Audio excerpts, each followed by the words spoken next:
ప్రియమైన దేవుని వారలారా, మీ అందరికీ కూడా ప్రభు పేటన వందనాలండి. చిన్న ప్రార్థన చేసుకుని మన యొక్క సందర్భంలోనికి వెళ్దాము. చిన్న ప్రార్థన చేసుకో. మమ్మల్ని మిక్కిలిగా ప్రేమించిన మా ప్రియా పరలోకపు తండ్రి, మీ ఘనమైన శ్రేష్టమైన నామమును బట్టి మీకు వందనాలు స్తోత్రాలు చెల్లించుకుంటున్నాము దేవా తండ్రి. ఈ పునరుత్థానపు దినమందు తండ్రి, మీ సన్నిధిలో కూడి మిమ్మల్ని స్తుతించుటకు గాను తండ్రి, మిమ్మల్ని ఆరాధించుటకు గాను మీరు మాకు ఇచ్చినటువంటి ధన్యతను బట్టి మీ కృతజ్ఞతాస్తుతులు చెల్లించుకుంటున్నాము దేవా తండ్రి. అయ్యా, మీరు మాతో మాట్లాడుచు ఉండగా తండ్రి దేవా, మా హృదయములు రేపబట్టుకు సహాయం చేయండి. మీరు మాతో మాట్లాడుచు ఉండగా మా హృదయములు మన్నింపబట్టుకు సహాయం చేసి మాలో ఉన్నటువంటి లోటుపాటులను తండ్రి దేవా, వాక్యం అనే దర్పణములోను చూసుకుని తండ్రి సరి చేసుకున్నటకు సరిదిద్దుకున్నటకు సహాయం చేయమని అడుగుచు తండ్రి దేవా. అయ్యా తండ్రి, మానవ స్వరాన్ని మరుగుపరచండి దేవా తండ్రి.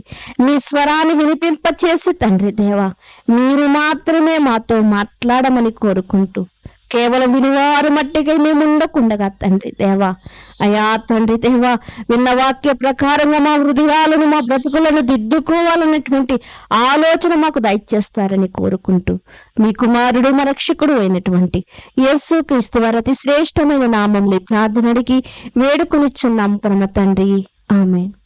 క్రీస్తునందు ప్రియమైన దేవుని వారలారా, మీ అందరికీ కూడా మరొకసారి నా వందనాలండి. ఈ యొక్క సమాజంలో కానీ, ఈ ప్రపంచంలో కానీ, ఈ లోకంలో కానీ మనం చూడగలిగితే అన్ని జీవుల కన్నా మానవుడు చాలా విలువైన వాడుగా దేవుడు పరిశుద్ధ గ్రంథంలో రాయిస్తూ ఉన్నాడు ప్రియమైన దేవుని వల్ల.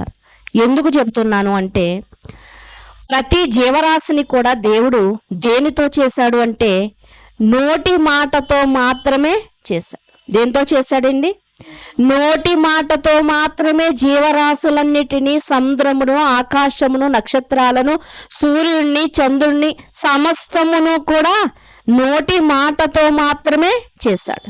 కానీ మనిషిని మాత్రం ఎలా చేశాడండి? తన స్వహస్తాలతో చేశాడు. తన స్వహస్తాలతో చేశాడు, తన స్వరూపంలో చేశాడు.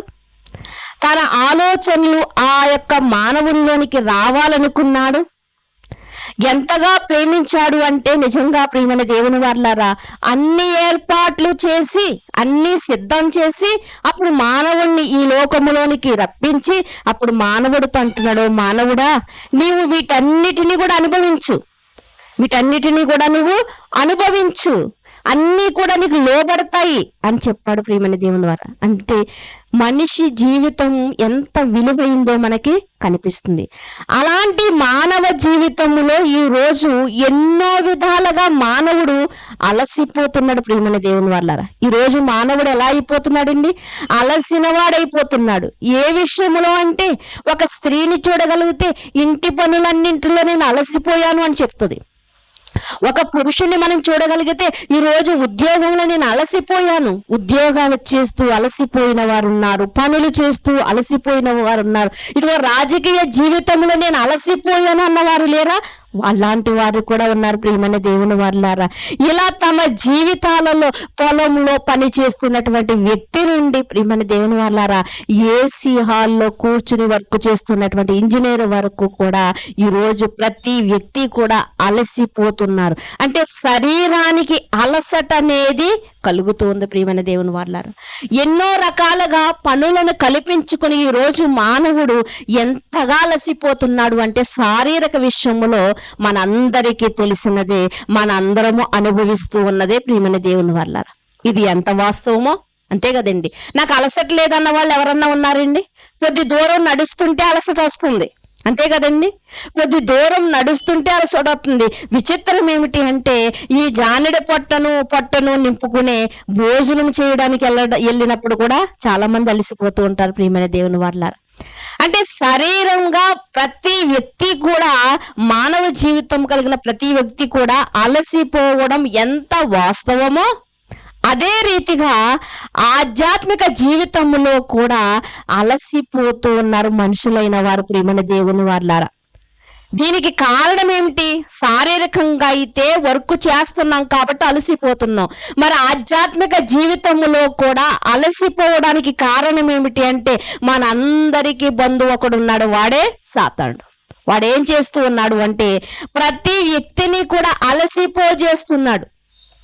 ఏమండి, ఆత్మీయంగా అంతకంతకు బలం పొందవలసినటువంటి ప్రతి ఒక్క క్రైస్తవుడిని కూడా ఈరోజు సాతానుడు ఏం చేస్తున్నాడు అంటే అలసిపోజేస్తున్నాడు. ఎందుకు? రాత్రి వెళ్ళావు కదా ప్రార్థనకి, అలసిపోయావు కదా, ఇంకెందుకులే, ఇంకేం వెళ్తావులే అంటూ ఉంటాడు.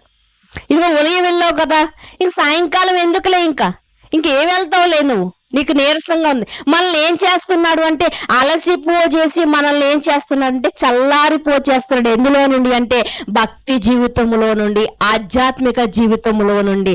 నిజంగా చెప్పాలి అంటే ఆధ్యాత్మిక జీవితంలో అంతకంతకు మనకేం రావాలో తెలుసండి? నూతనత్వం రావాలి. అంతకంతకు మనకేం రావాలో తెలుసండి? యవ్వన బలం అనేది రావాలి. కానీ ఏంటి, ఈరోజు శరీరం ఎలా అయితే అలసిపోతుందో ఆధ్యాత్మిక విషయంలో కూడా మనం ఎందుకు అలసిపోయిన వారుగా ఉంటున్నాం? ప్రియమైన దేవుని వారులారా, ఆలోచించండి. అబ్రహాము గారు ప్రయాణం చేస్తున్నప్పుడు ఆయన వయసు ఎంతో తెలుసండి? 20 సంవత్సరాల యవనస్తుడు కాదు, 30 సంవత్సరాల వాడు కాదు. ఎన్ని సంవత్సరాల వాడుగా అతను ప్రయాణం మొదలు పెట్టాడు అంటే, ప్రియమైన దేవుని వారులారా, సుమారు 65 సంవత్సరాలు దాటిన వాడే ప్రయాణం మొదలు పెట్టాడు. ఎంత చురుకుగా, ఎలాంటి రోడ్ల మీద నడుచుంటాడు అంటే ఇసుక ఎడారుల్లో నడిచాడండి. ఇసుక ఎడారులో నడిచారు. 60 సంవత్సరాలు తన భార్య, ఇద్దరూ కూడా ఎలాంటి వారు అంటే యవనస్తులేం కాదు, ఇద్దరు కూడా వృద్ధులే. కానీ వారికి ఏముందో తెలుసండి? ఆధ్యాత్మిక బలం ఉంది, ప్రియమైన దేవుని వారులారా. మరి ఈ రోజు మనం ఆధ్యాత్మిక జీవితంలో ఎందుకు చల్లారిపోతున్నాం, ఎందుకు అలసిపోతున్నాం? నాకు ఈ భక్తి చాలండి, ఇంకా నేను ముందుకు వెళ్ళలేనని ఎందుకు మన అడ్డుబండ వేసుకుంటున్నాం, ప్రియమైన దేవుని వారులారా? కనుక దానిని గురించి ఈరోజు మనము ఆలోచిద్దాం, ప్రియమైన దేవుని వారులారా. అలా అలసిపోయిన మన జీవితాలకు సేద తీర్చడానికే దేవుడు ఎదురు చూస్తూ చేతులు చాపుతూ ఉన్నాడంట, ప్రియమైన దేవుని వారులారా. అలసిన హృదయాలను, లేకపోతే అలసినటువంటి మన జీవితాలకు సేద తీర్చేవారు ఎవరు అంటే, ఎవరు మనల్ని తృప్తి పరచగలరు అంటే, ఇదిగో ప్రవక్తల్లో పెద్ద ప్రవక్త అయినటువంటి ఇర్మియా గారు మనతో మాట్లాడుతూ ఉన్నారు. ఇర్మియా గ్రంథము 31వ అధ్యాయము. మీ చేతిలో ఉన్నటువంటి బైబిల్ గ్రంథాన్ని తెరవగలిగితే ఇర్మియా గ్రంథము 31వ అధ్యాయము 24వ వచనాన్ని మీరు చూడగలిగితే ఎంత చక్కటి మాటను అక్కడ ఇర్మియా గారు మనతో పంచుకుంటూ ఉన్నారో చూద్దాం, ప్రియమైన దేవుని వారులారా. చూద్దాం. ఇర్మియా గ్రంథము 31వ అధ్యాయము 24వ వచనము. అలసి ఉన్న వారి ఆశను తృప్తిపరచుదును, కృషించిన వారినందరినీ నింపుదును. ఏమని మాట్లాడుతున్నాడు అంటే ఇక్కడ 24వ వచనంలో అలసిన వారి ఆశను, ఎవరైతే అలసిపోయి ఉన్నారో ఆధ్యాత్మిక జీవితంలో, ఇదిగో నేను ఎంతగా భక్తి జీవితంలో ఉన్నప్పటికీ కూడా ఏంటి నాకు ఈ కష్టాలు వస్తున్నాయి, నేను ఎంత జీవితాన్ని జీవిస్తున్నప్పటికీ కూడా ఏంటి నాకు ఈ శోధనలు వస్తున్నాయని చాలా మంది అలసిపోయినటువంటి జీవితాలు కలిగిన వారికంట దేవుడు ఏం చేస్తూ ఉన్నాడంట? వారి యొక్క ఆశను తృప్తిపరుస్తున్నాడంట. చాలా మంది అండి వారి కోరికలు నెరవేర్చబడకపోతే వారు ఏం చేస్తున్నారంటే వెనుకడుగు వేస్తూ ఉన్నారు, ప్రియమైన దేవుని వారులారా. వారికి ఆశ అంటూ ఒక ఆశతో వచ్చారు. నేను ఎక్కడికి వెళ్ళాలంటే నేను పరలోకానికి వెళ్ళాలన్నటువంటి ఆశ కలిగి వచ్చారు. ఇదిగో నేను ఎక్కడ ఉంటున్నానంటే ఒక ప్రత్యేకమైనటువంటి జీవితాన్ని కలిగి ఉంటున్నాను అన్నటువంటి ఆశతోనే వచ్చారు. కానీ వారు ఆశను ఏం చేసుకున్నారంటే అలసిపోయినప్పుడంట ఆశను నిరాశ చేసుకునంట వారు త్రొట్టిల్లిపోతూ ఉండగా దేవుడు ఏమంటున్నాడు అంటే, అలా అలసిపోయిన వారి యొక్క ఆశను నేనేం చేస్తాను అంటే తీరుస్తాను అని చెప్తున్నాడు. ఇంకా ఏమని మాట్లాడుతున్నాడంటే ఆ వచనములో, కృషించి ఉన్న వారిని అందరినీ కూడా నేను నింపుదును, తృప్తిపరచుదును, నింపుదును. నింపగలిగిన వాడు, తృప్తిపరచగలిగిన వాడు దేవుడు ఒక్కడండి. మనిషి ఎంతవరకు తృప్తిపరచగలవాడు అంటే సగం వరకు మాత్రమే. ఎంతవరకు నింపగలడు అంటే సగం వరకునే. ఈ రోజు ఎవరైనా మృతులైనటువంటి కుటుంబాలకు మనం వెళ్ళినప్పుడండి మనం ఏం చెప్తామంటే మాటలతో మాత్రమే వాళ్ళు ఓదార్చగలదు. కానీ అసలైన ఓదార్పు వాళ్ళకి ఎక్కడి నుంచి రావాలి అంటే ఇదిగో దేవుడు వారి హృదయంలో కలిగించాలి ప్రియమైన దేవుని వాళ్ళారా. కనుక ఇర్మియా భక్తుడు మనతో మాట్లాడుతూ ఏమంటున్నారు అంటే ఆయన ఇదిగో అలసిన వారికెంత, అలసిన వారి ఆశనంట ఆయనే ఏం చేస్తాడంట, తృప్తిపరుస్తాడు, ఆయనే నింపుతాడు అని మాట్లాడుతున్నారు ప్రియమైన దేవుని వాళ్ళారా. ఈరోజు మన జీవితాలలో ప్రియమైన దేవుని వాళ్ళారా మనం ఎంత ఈ లోకములో ఉన్నటువంటి వాటిని ఎంత మనం సంపాదించుకుందామన్నా వాటి ద్వారా మనం ఏ అలసట లేకుండా మనం బ్రతుకుదాం అనుకున్నా కానీ అది ఎంతవరకు అంటే అసంతృప్తి కలిగించేదే. కానీ ఈరోజు భక్తి జీవితంలో ఉన్న వారి వెనుకే ఎవరు ఉంటూ ఉంటారంటే సాతానుడు ప్రయాణిస్తూ ఉంటాడు. మరి దేవుని మాటలలో లేని వారికి బాగానే ఉంటది అన్ని విషయంలో. ఎందుకంటే ఆల్రెడీ ఎవరి పార్టీలో ఉన్నారు కదా మనకు తెలుసు. కనుక ఇక్కడ మనం చూడగలిగితే ఆల్రెడీ భక్తి జీవితంలో సాగుతున్న వారిని సాతానుడు ఏం చేస్తూ ఉంటాడు, చేస్తూ ఉంటాడు, నిరాశపరుస్తూ ఉంటాడు, అసంతృప్తి కలిగిస్తూ ఉంటాడు. అలాంటి సమయంలోనంట మనం దేవుణ్ణి ఆనుకుని ఎడలంట దేవుడు మనల్ని పరచగలడు. మన యొక్క అలసటను ఆయన సేద తీర్చగలిగిన వాడు ప్రియమైన దేవుని వారలారా. మరొక మాటను మనం చూడగలిగితే కొరింథీయులకు రాసినటువంటి రెండవ పత్రిక అపోస్తుడైనటువంటి పౌలు గారు కొరింథీయులకు రాసినటువంటి రెండవ పత్రిక 1వ అధ్యాయము 3వ వచనమండి. కొరింథీయులకు రాసిన రెండవ పత్రిక 1వ అధ్యాయము 3వ వచనాన్ని మీరు చూడగలిగితే, కనికరము చూపు తండ్రి సమస్తమైన ఆదరణను అనుగ్రహించు దేవుడు మన ప్రభువైన యేసుక్రీస్తు తండ్రినైన దేవుడు స్తుతింపబడునుగాక. దేవుడు మమ్మును ఏ ఆదరణతో ఆదరించుచున్నాడో ఆ ఆదరణ ఎట్టి శ్రమలలో ఉన్న వారినైనా ఆదరించుటకు శక్తి గలవారు మగునట్లు ఆయన మా శ్రమ అంతటి నుండి మమ్మల్ని ఆదరించును. ఎంత చక్కటి మాటలు ఇక్కడ పౌలు గారు కొరింథీలో ఉన్నటువంటి సంఘానికి రాస్తున్నారు అంటే మేము ఎలాంటి శ్రమలలో ఉన్నప్పటికీ కానీ, మేము ఎలాంటి పరిస్థితుల్లో ఉండి కన్నీరు కారుస్తున్నప్పటికైనా కానీ మా దేవుడు ఎలాంటి వాడు అంటే అసమర్థుడైతే కాదు. ఆయన ఎలాంటి వాడు అంటే మా కన్నీటిని తుడుచువాడు. ప్రియమైన దేవుని వాళ్ళారా, మన ఎదుటున్నటువంటి వ్యక్తులకి మన కళ్ళల్లోంచి నీరు వస్తేనే తెలిసేమో, కానీ మనం నమ్ముకున్నటువంటి దేవుడు ఎలాంటి వాడు అంటే మన హృదయంలో ఉన్నటువంటి వేదన కూడా ఆయనకి తెలుసు. హృదయ వేదన కూడా ఆయనకి తెలుసు ప్రియమైన దేవుని వాళ్ళారా. కనుక ఇక్కడ పౌలు గారు ఏమని చెప్తున్నారంటే 3వ వచనం నుంచి, కనికరము చూపు తండ్రి. మన తండ్రి ఎలాంటి వాడు అంటే కనికరము చూపేవాడు. మన తండ్రి ఎలాంటి వాడంటే కనికరము చూపేవాడు. ఒకవేళ ఉద్యోగం చేస్తున్నటువంటి సందర్భాలలో ఒకవేళ బలహీనుడైతే, రోగిష్టి అయితే మెడికల్ లీవ్ పెట్టుకుని వారు ఏం చేస్తారంటే ఉద్యోగాన్ని వదిలేస్తారు. మెడికల్ లీవ్ పెట్టుకుని ఉద్యోగాన్ని వదిలేస్తారు. అలాంటప్పుడు మరి ఉద్యోగం ఎవరైతే ఇచ్చారో వాళ్ళు ఏమి చేయలేరు. కానీ మన పరలోకమందు ఉన్నటువంటి దేవుడంట కనికరపడతాడంట. కనికరపడి ఆయన ఏం చేస్తాడు అంటే సమస్తమైనటువంటి ఆదరణ అనుగ్రహించుచు. ఏ విషయంలో నీకు అలసిపోయావో, ఏ విషయంలో నీకు ఆదరణ లేదో, ఎన్నో విషయాలు మనకు ఆదరణ లేకుండా పోతుందండి. బంధువుల వలన ఆదరణ ఉండదు, నమ్ముకున్న వారి వలన ఆదరణ ఉండదు, స్నేహితుల వలన ఆదరణ. ఒక్కొక్క సమయంలో నుండి యోబు గారి జీవితానికి మనం వెళ్ళగలిగితే తన స్నేహితుల వలన తనకు ఆదరణ ఏమైనా కలిగిందా? లేదు. యోబు గారి మీద ఎన్నో నిందలు వేశారు. పోనీ అన్ని సంవత్సరాల నుండి కాపురం చేస్తున్నటువంటి భార్య వలన ఏమైనా ఆదరణ పొందాడా? లేదు ప్రియమైన దేవుని వల్లరా. యోబు గారి యొక్క భార్య వలన కూడా అతనికి ఆదరణ కలగలేదు. అలా ఏ పరిస్థితుల్లో ఎలాంటి ఆదరణ లేనటువంటి సమయంలోనంట దేవుడంట మనల్ని ఆదరించే దేవుడు కనుక ఆయన నామానికే స్తుతి కలుగునుగా. కానీ పౌలు గారు చెబుతూ ఉన్నారు, దేవుడు మమ్మల్ని ఏ ఆదరణతో ఆదరించుచున్నాడో ఆ ఆదరణతో ఎట్టి శ్రమలలో ఉన్న వారినైనా ఆదరించుటకు శక్తి గలవారు మగునట్లు ఆయన మా శ్రమ అంతటిలో మమ్మను ఆదరించుచున్నాడు. మా శ్రమ అంతటిలో మమ్మల్ని ఆదరించు. ఏమంటే పౌలు గారి కన్నా ఎక్కువ శ్రమలు పొందుతున్నామా ఈ రోజు సువార్తలో అంటే లేదు ప్రియమైన దేవుని వారలారా. పౌలు గారండి సౌలుగా ఉన్న సమయంలో ఆయన హింసించాడు సంఘాన్ని, క్రైస్తవులందరినీ హింసించాడు. కానీ ఎప్పుడైతే మారు మనసు పొందాడో, ఎప్పుడైతే ఈయనే జీవము కలిగిన దేవుడు అని నమ్మాడో వెనువెంటనే కూడా ఆ దేవుణ్ణి ప్రకటించడానికి మొదలు పెట్టాడు ప్రియమైన దేవుని వల్ల. అలాంటి సమయంలో ఎవ్వరు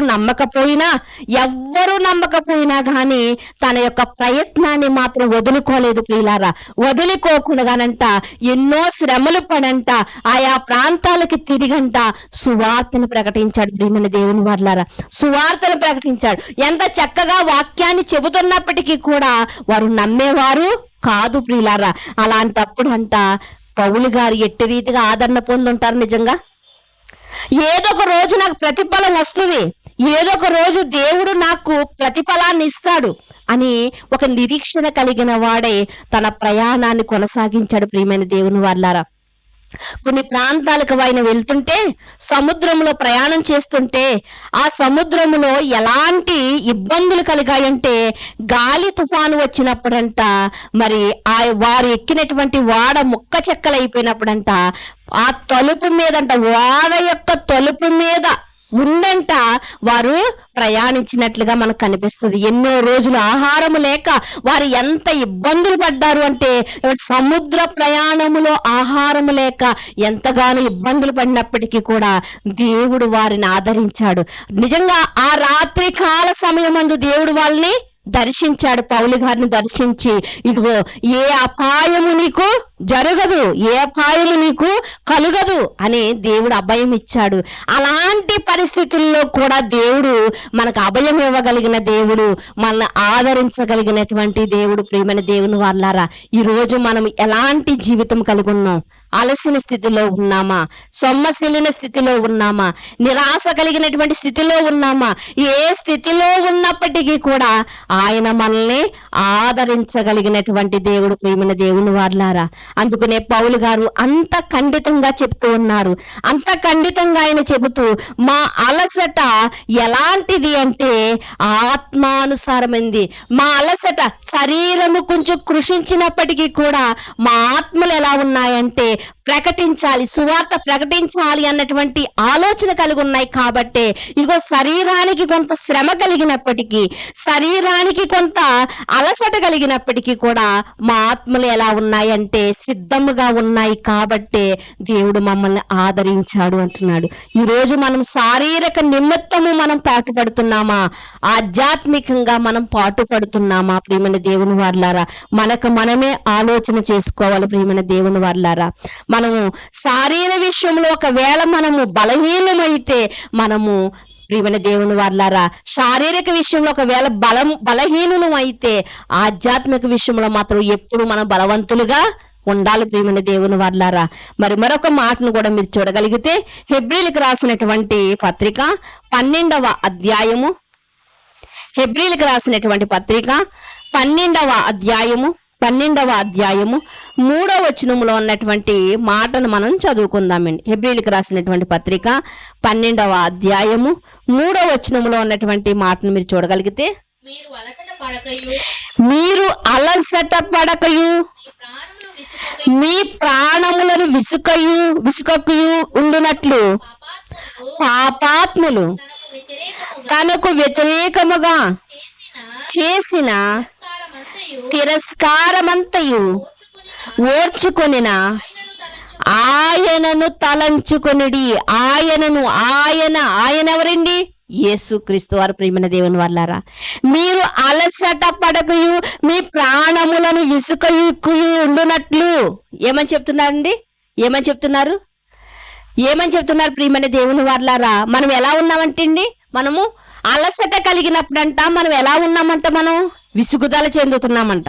అలసట కలిగినప్పుడు ఏంటి నాకు ఇలాంటి అలసట కలుగుతుంది, నాకు మాత్రమే ఎందుకు అలసట కలుగుతుంది, నాకు మాత్రమే ఈ బలహీనత ఎందుకు కలుగుతుంది? ఏమండి, చాలా మంది దేవుడు మనకి ఇచ్చినటువంటి కృపను బట్టి మనం చాలా చక్కగా ఉన్నాం, కానీ చాలా మంది దీర్ఘకాలపు వ్యాధులతో బాధపడేవారు కూడా ఉంటారు. దీర్ఘకాలపు వ్యాధులతో చనిపోయే వరకు ఈ బాధలు మీరు భరిస్తూనే ఉండాలండి అంటారు చాలా మందిని, పేషెంట్లు మనం చూడగలిగితే. ప్రియమైన దేవుని వాళ్ళరా, అలాంటప్పుడు ఒకవేళ మనం అలసట కలిగినప్పుడు లేకపోతే రోగశయ్య మీద ఉన్నప్పుడు మనలోనికి ఏమి రాకూడదు అంటే విసుగుదల అనేది రాకూడదు.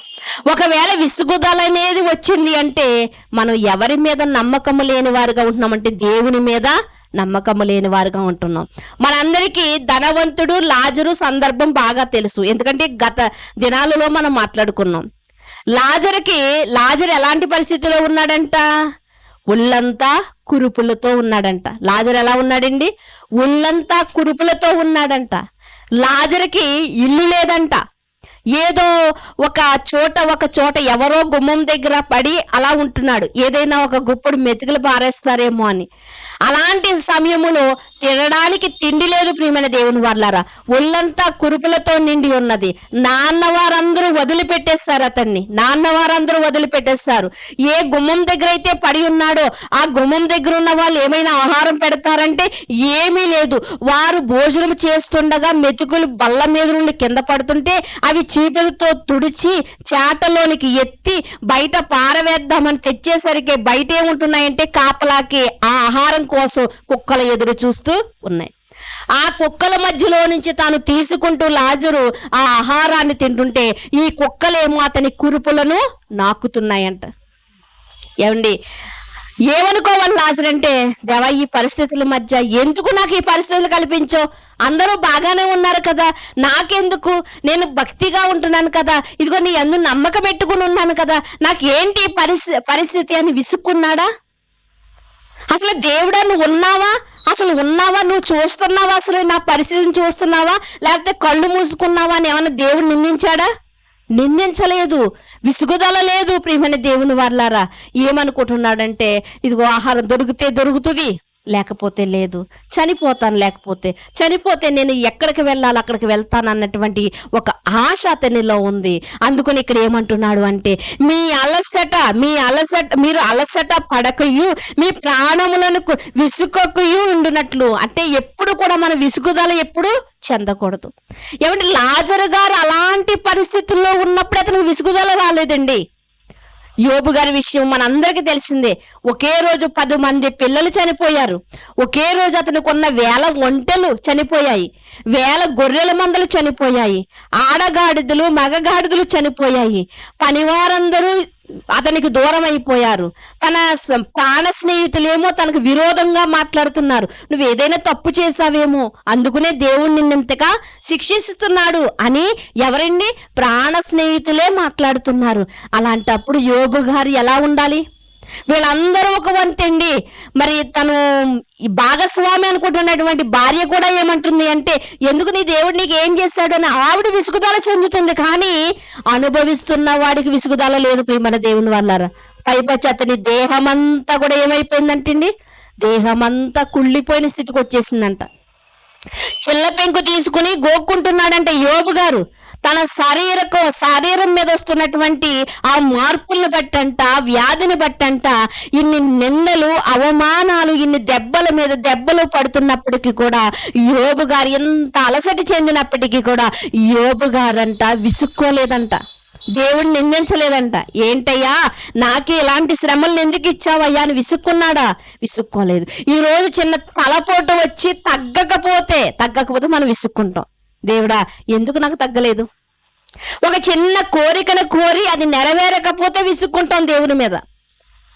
ఇదిగో నీకు ఇన్ని ఇస్తానన్నాను కదా, ఇదిగో నువ్వు ఉన్న ప్రాంతానికి నేను వస్తానన్నాను కదా, నీకు ఇన్ని మొక్కుబడులు చేశాను కదా, నేను చెల్లిస్తానన్నాను కదా, అయినా ఎందుకు నెరవేర్చలేదని దేవుణ్ణి నిందించేవారు ఈ రోజు లేరా ప్రియమైన దేవుని వాళ్ళారా? అలాంటి వారిని బట్టి దేవుడు మాట్లాడుతూ మీరు అలసట పడకయు మీ ప్రాణములను విసుకకయు ఉండునట్లు పాపాత్ములు తమకు వ్యతిరేకముగా చేసిన తిరస్కారమంతి ఓర్చుకొనిన ఆయనను తలంచుకొనిడి. ఈ రోజు మీరు ఏదో చిన్న చిన్న లోపాలను బట్టి ఒకవేళ మీకు ఏమొస్తుంది, మీకు అపాయం కలుగుతుందేమో, లేకపోతే దేవుడు మిమ్మల్ని ఏమైనా శిక్షణ చేస్తున్నాడేమో. ఏమండి, దేవుడు ఏమైనా మీకు శిక్షణ చేస్తున్నాడేమో, మీకు చిన్న చిన్న పరీక్షలు పెడుతున్నాడేమో. వాటికే నువ్వు ఓర్చుకోలేక, వాటికే నువ్వు సహించక నువ్వు దేవుడు నిందించే స్థితిలో ఉంటే ఒకనాడంట ఎవరంటండి, పాపాత్ములందరూ కలిసంట పరిశుద్ధుని మీద తిరస్కారం చేశారంట. ఏం చేశారండి? పాపాత్ములందరూ కలిసంట పరిశుద్ధుని మీదంట వ్యతిరేకంగా మాట్లాడారంట.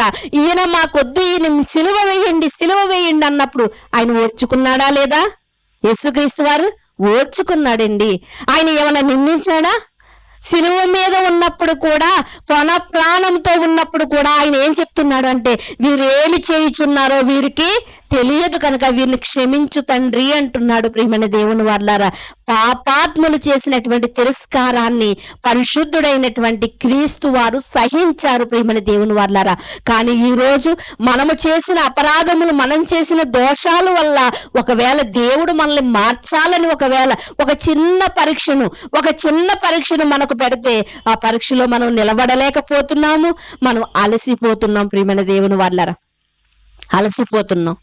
ఒక స్కూల్ టీచరు ఒక విద్యార్థిని ఎందుకు మందలిస్తుంది అంటే, ఎందుకు బెత్తం వాడుతుంది అంటే వాడి మీద ఏదో కోపం ఉందని కాదు ప్రియులారా. మరి ఎందుకు అంటే వాడు బాగుపడాలన్న ఉద్దేశం. ఒక తల్లిదండ్రులు పిల్లల్ని గద్దిస్తున్నారు అంటే, శిక్షిస్తున్నారు అంటే కారణం ఏమిటి అంటే, వారు మంచి మార్గంలోనికి రావాలని ఆలోచన కలిగి వారు అట్టి రీతిగా చేస్తున్నారు. కానీ ఇక్కడ దేవుడు కూడా ఒక్కొక్కసారి మన పట్ల కూడా శిక్షణ చేస్తూ ఉండగా మనమంట దానిని ఓర్చుకోలేకపోతున్నామంటే ప్రియమైన దేవుని వాళ్ళారా. కానీ యేసుక్రీస్తు వారు ఎటువంటి లోపము లేకపోయినప్పటికీ, యేసుక్రీస్తు వారు ఎటువంటి తనలో తప్పిదము లేకపోయినప్పటికీ పాపాత్ములు చేసినటువంటి తిరస్కారమునంట ఆయన ఓర్చుకున్నాడంట.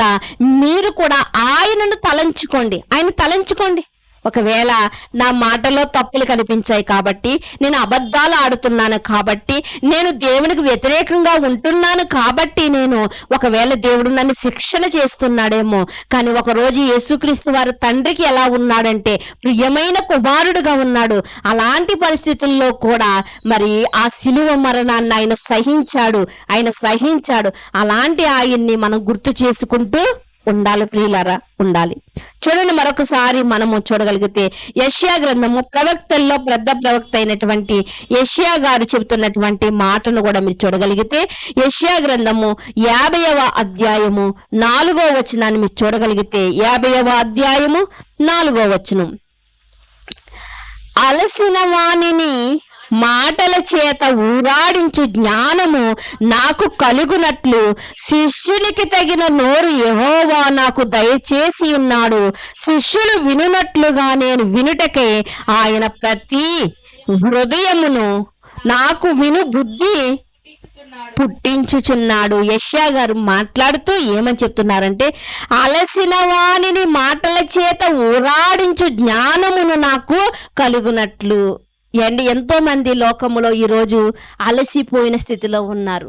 అలసిపోయినటువంటి స్థితిలో, ఇదిగో కష్టాల కన్నీటిలో మునిగిపోయినటువంటి వారి దగ్గరికి వెళ్ళి, ఫోన్లేమ్మా పంట నష్టం వచ్చింది అనుకోండి, ఒక అధికారి వచ్చి రైతుల దగ్గరికి వచ్చి అంటాడు, పోనీ గవర్నమెంట్ని మనం చూసుకుంటే గవర్నమెంట్ అంటదే, ఇదిగో రైతులు చాలా నష్టపోయారు కాబట్టి మేము నష్టపరిహారాన్ని మేము చెల్లిస్తాం, కాబట్టి మీ ఖాతాలో ఇదిగో మీరు ఎంతైతే పెట్టుబడి పెట్టారో ఆ పెట్టుబడి మీకు చేతికి రాకుండా పోయింది కాబట్టి ఆ పెట్టుబడికైనటువంటి సొమ్ములో కొంతైనా మీకు మేము ఇచ్చి మీకు సహాయపడతాము అని కొన్ని మాటలు చెప్పినప్పుడు, కొంత సహాయం చేసినప్పుడు ఆ రైతుకి ఎలా ఉంటుందంటే కొంచెం ఊరడి కలుగుతుంది. అంతే కదండి, ఊరడి కలుగుతుంది. ప్రియమైన దేవుని వాళ్ళారా, ఒక వివాహం జరిగినప్పుడు వాళ్ళిద్దరి పరిస్థితులు బాగోక వాళ్ళు విడిపోయినప్పుడు, ఇక మాకు విడాకులు కావాలి అన్నప్పుడు కోర్టు వారు అంటారు 6 నెలల తర్వాత మాత్రమే మేము విడాకులు మంజూరు చేస్తామంటారు. ఎందుకు అంటున్నారు అంటే, ఈ 6 నెలల్లో ఒకవేళ వాళ్ళు ఏమైనా మనసు మార్చుకుని ఇద్దరు కలుస్తారేమో అన్నటువంటి ఆలోచన కలిగి, అంటే ఈ 6 నెలలు వాళ్ళకి వ్యవధి ఎందుకు ఇస్తున్నారంటే వాళ్ళు మార్పు చెందుతారేమో అని. అంటే ప్రతి విషయంలో కూడా మనకి ఏం కనిపిస్తుంది అంటే ఏదో ఒక ఊరడి అనేది మనకి కనిపిస్తా ఉంది. అలాగే ఆధ్యాత్మిక విషయములో అంటే క్రైస్తవ్యం అంటే ఏంటండి? క్రైస్తవ్యం అంటే ఎలాంటి జీవితం అంటే ఒక పచ్చం చేస్తున్నటువంటి మరి వ్యక్తి ఎలా అయితే పత్యాన్ని చేస్తాడో అలాంటి జీవితము క్రైస్తవ జీవితం. ప్రియమైన దేవుని వారలారా, అంటే దేవుడు ఏదైతే చెబుతున్నాడో దానిని మాత్రమే మనం చేయాలి. దేవుడు ఏదైతే చెబుతున్నాడో దానిని మాత్రమే మనం పాటించాలి. ఇదిగో నువ్వు విస్తారముగా మాట్లాడకూడదంటే మాట్లాడకూడదు. ఇదిగో ఎక్కువగా తిరగడం ఎవరి పని అంటే సాతాను పని, కాబట్టి నువ్వు తిరగకన్నాడు అనుకోండి, మనం తిరుగుట ఆప్ చేయాలి. ఇదిగో నీ కళ్ళకు నువ్వు ఏం చేసుకోవాలంటే నిబంధన చేసుకోవాలనుకో, నిబంధన చేసుకోవాలి. ప్రియమైన దేవుని వారలారా, ఇలా మనం ప్రతి విషయంలో కూడా ఒక పచ్చం చేస్తున్నటువంటి పేషెంట్ వలె క్రైస్తవ జీవితంలో ఉన్నటువంటి మనము కూడా మానేమన్నవి మానేస్తూ ఉండాలి, ఆచరించమన్నవి ఆచరిస్తూ ఉండాలి, దేవుడి మాట ప్రకారంగా మనం జీవిస్తూ ఉండాలి. అలాంటప్పుడు కూడా శ్రమలు శోధనలు కలుగుతున్నప్పుడు ఏమని చెప్తున్నారంటే యెషయా గారు, అలాంటి వారి దగ్గరికి వెళ్ళి వాళ్ళకి ఊరడి కలిగే విధముగా నేను మాట్లాడడానికి నాకు ఏం కలిగించు అంటే జ్ఞానమును కలిగించు అంటున్నాడు. అలసిన వానిని మాటల చేత ఊరాడించుటకు. ఈరోజు ఇదిగో వ్యాధి చేత బాధపడుతున్నాడండి ఒక వ్యక్తి, వ్యాధి చేత బాధపడుతూ ఉన్నాడు. అలా బాధపడుతూ ఉన్నటువంటి వ్యక్తి దగ్గరికి వెళ్ళి మనము ఏమని మాట్లాడాలంటే, అయ్యా నీకు మాత్రమే కాదు యోబు గారికి కూడా వ్యాధి కలిగింది, నీకు మాత్రమే కాదు లాజరు గారికి కూడా వ్యాధి కలిగింది, నీకు మాత్రమే కాదు పేతురు అత్త కూడా. ఈరోజు జ్వరాల టైం కదండి, ఇదిగో మనం వెళ్ళినప్పుడు ఇదిగో నీకే కాదు ఒకనాడు పేతురు గారి అత్తకు కూడా ఏమొచ్చింది, జ్వరం వచ్చింది. కానీ ఎలాంటి పరిస్థితుల్లో అయినా దేవుడు మనల్ని స్వస్థపరచగలడు అన్నటువంటి మాటలంట మనం చెప్పాలంట. అదే యెషయా గారు చెప్తూ, అలసిన వాణిని మాటల చేత ఉరాడించు జ్ఞానమును నాకు కలుగునట్లు శిష్యునికి తగిన నోరు యెహోవా నాకు దయచేసి ఉన్నాడు. శిష్యులు వినునట్లుగా నేను వినుటకై ఆయన ప్రతి ఉదయమును నాకు వినుబుద్ధి పుట్టించును.